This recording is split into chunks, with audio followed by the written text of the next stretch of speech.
తిరుపతి జూలో దారుణం జరిగింది.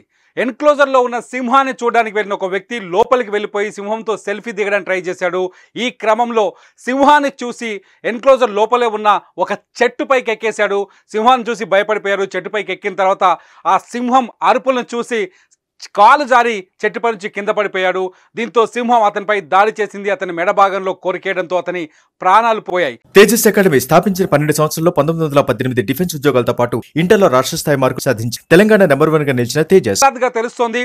తిరుపతిలో జూ పార్క్లో చూడడానికి వచ్చిన ప్రహ్లాద్ అన్ని జంతువులతో అక్కడ సెల్ఫీలు దిగడానికి ఫోటోలు దిగడానికి ట్రై చేస్తూ వచ్చి సింహం బౌల్ దగ్గరకు వచ్చేసరికి సింహం ఎన్క్లోజర్ దగ్గరకు వచ్చేసరికి కొంచెం అతి చేసినట్టుగా సమాచారం అందుతోంది.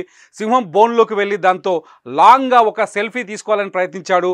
ఈ ప్రయత్నంలో భాగంగా సింహాన్ని చూసి భయపడిపోయాడు. భయపడి అక్కడే ఉన్న చెట్టుపైకి ఎక్కి తప్పించుకోవాలనుకున్నాడు. అరుపులు అరుస్తూ చెట్టుపైకి ఎక్కేశాడు. కానీ చెట్టుపైకి ఎక్కిన తర్వాత భయంతో అతను వణికిపోతూ జారి కింద పడిపోయాడు చెట్టుపై నుంచి. దీంతో అతని అరుపులను విని సింహం అప్పటికే అక్కడ చేరుకుంది. అతని అరుపులు విని అతని పైన సింహం దాడి చేసింది. దీంతో అక్కడికక్కడే ప్రాణాలు కోల్పోయాడు.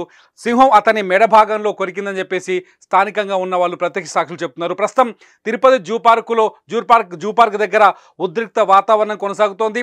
ఎప్పుడైతే ఈ దాడి జరిగిందో జరిగిన క్షణం నుంచి జూ పార్క్లోకి పర్యాటకులను నిలిపేశారు. గతంలో ఎప్పుడూ జరగని సంఘటన తిరుపతిలో జరగడంతో ఒక్కసారిగా ఆందోళనకర పరిస్థితులు ఏర్పడ్డాయి. ప్రహ్లాద్ ఎవరు, ఎక్కడి నుంచి వచ్చారనేది ఇప్పుడు పోలీసులు విచారణ చేపట్టారు. ప్రహ్లాద్ కేవలం సెల్ఫీ దిగడం కోసం మాత్రమే ఆ సింహం ఎన్క్లోజర్లోకి వెళ్ళినట్టుగా తెలుస్తుంది. సెల్ఫీ దిగే ప్రయత్నంలో అతను కోస్త ఎక్కువగా ఆలోచించడం, సెల్ఫీ దిగాలని ప్రయత్నించడంతో ప్రాణాలు కోల్పోయాడు ప్రహ్లాద్. ప్రస్తుతం అక్కడ విషాద ఛాయలు అలుముకున్నాయి.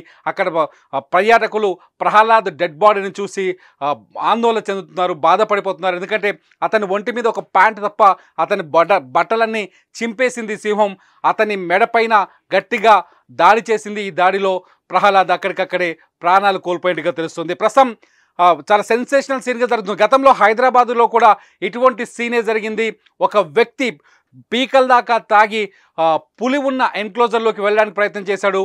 పులితో సావాసం చేసే ప్రయత్నం చేశాడు. అయితే అక్కడ ఉన్న వ్యక్తులు కానీ లేకపోతే జూ పార్క్ సిబ్బంది కానీ వెంటనే అలర్ట్ అయ్యి అతన్ని బయటకి లాక్కొచ్చారు. సేమ్ సీన్ ఇప్పుడు తిరుపతిలో రిపీట్ అయింది. కాకపోతే ఇక్కడ పర్యాటకుడు ప్రాణాలు కోల్పోయాడు. సింహం ఉన్న ప్రాంతంలోకి వెళ్ళి దాంతో గేమ్స్ ఆడే ప్రయత్నం చేశాడు. సింపుల్గా చెప్పాలి అంటే సెల్ఫీ దిగడానికి ప్రయత్నించాడు. ఆ సెల్ఫీ దిగే క్రమంలో భయపడిపోయాడు. సింహాన్ని చూసి వణికిపోయి చెట్టెక్కేశాడు.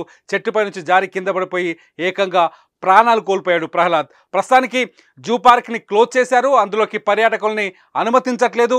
ఇన్సిడెంట్పై జరిగిన ఉదంతం పైన జూ పార్క్ అధికారులు విచారణ జరుపుతున్నారు. స్థానిక పోలీసులు కేసు నమోదు చేసి ప్రహ్లాద్ డీటెయిల్స్ అన్ని వెలికి తీస్తున్నారు. అక్కడ జరిగిన సంఘటనని అంచనా వేస్తున్నారు పోలీసులు.